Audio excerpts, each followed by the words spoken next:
Um, sorry, I'm kind of nervous. We have the President of the United States here.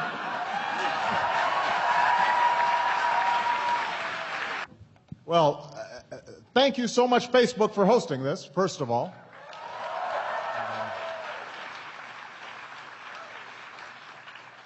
My name is Barack Obama, and I'm the guy who got Mark to wear a jacket and tie.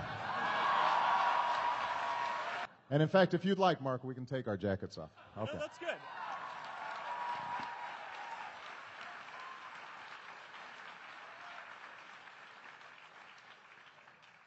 Whew, that's better, isn't it? So let's start off with the conversation about the debt, right? So I understand that yesterday morning you had a town hall in Virginia where you talked about your framework not only for resolving the short-term budget issues, but the longer-term debt. Right. And you spent some time talking about tax reform and some cost cutting, but you also spent a lot of time talking about things that you didn't think that we could cut in education, infrastructure, and clean energy. So my question to kind of start off is, what specifically do you think we should do, and what specifically do you think we can cut in order to make this all add up? Good.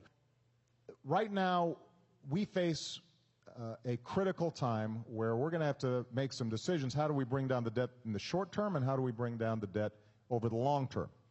In the short term, Democrats and Republicans now agree we've got to reduce the debt by about $4 trillion over the next 10 years. And I know that sounds like a lot of money.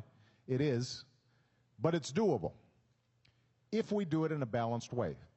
What I proposed was that about $2 trillion over 10 to 12 years is a reduction in spending.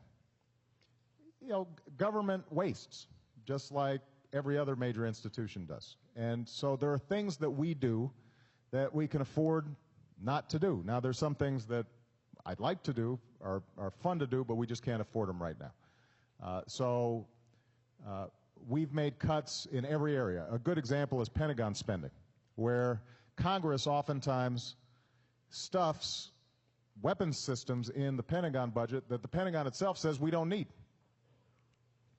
But special interests and constituencies help to bloat the Pentagon budget. So we've already reduced the Pentagon budget by about $400 billion. We think we can do about another $400 billion. So we've got to look at spending, both on non-security issues as well as defense spending. And then what we've said is, let's take another $1 trillion of that we raise through a reforms in the tax system that allows people like me, and frankly, you, Mark, for paying a little more in taxes. I'm cool with that. I know you're okay with that.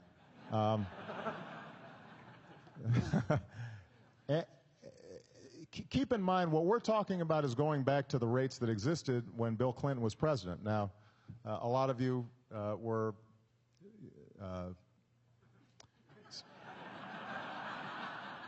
I'm trying to say this delicately, still in diapers at that time, but for those of you who recall, the economy was booming. And wealthy people were getting wealthier. There wasn't a problem at that time. If we go back to those rates alone, that by itself would do a lot in terms of us reducing our overall spending. And if we can get $1 trillion on the revenue side, $2 trillion in cutting spending, we can still make investments in basic research. We can still invest in something we call ARPA-E, which is like DARPA, except just focused on energy, so that we can figure out what are the next breakthrough technologies that can help us reduce our reliance on fossil fuels. We can still make investments in education. So we've already expanded the Pell Grant program so that more young people can go to college. We're investing more in STEM education, math and science and technology education. We can still make those investments. We can still rebuild our roads and our bridges and invest in high-speed rail and invest in the next generation of broadband and wireless and make sure everybody has access to the internet. We can do all those things while still bringing down the deficit medium term. Now, there's one last component of this, and I know this is a long answer, but I want to make sure everybody had the basic foundations for it. even if we get this $4 trillion, we do still have a long-term problem with Medicare and Medicaid because healthcare costs, the inflation goes up so much faster than wages and salaries. And this is where there's another big philosophical debate with the Republicans, because what I've said is the best way for us to change it is to build on the health reform that we had last year and start getting a better bang for our healthcare dollar. We waste so much on healthcare. We spend about 20% more than any other country on earth, and we have worse outcomes because we end up having multiple tests when we could just do one test and have it shared among physicians on Facebook, for example.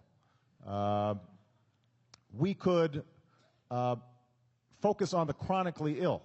20% of the patients account for 80% of the costs. So doing something simple like reimbursing hospitals and doctors for reducing their readmissions rate and managing somebody with a chronic illness like diabetes so that they're taking their meds on a regular basis so that they don't come to the emergency room, that saves huge amounts of money. So that's what health care reform was about last year or a year and a half ago.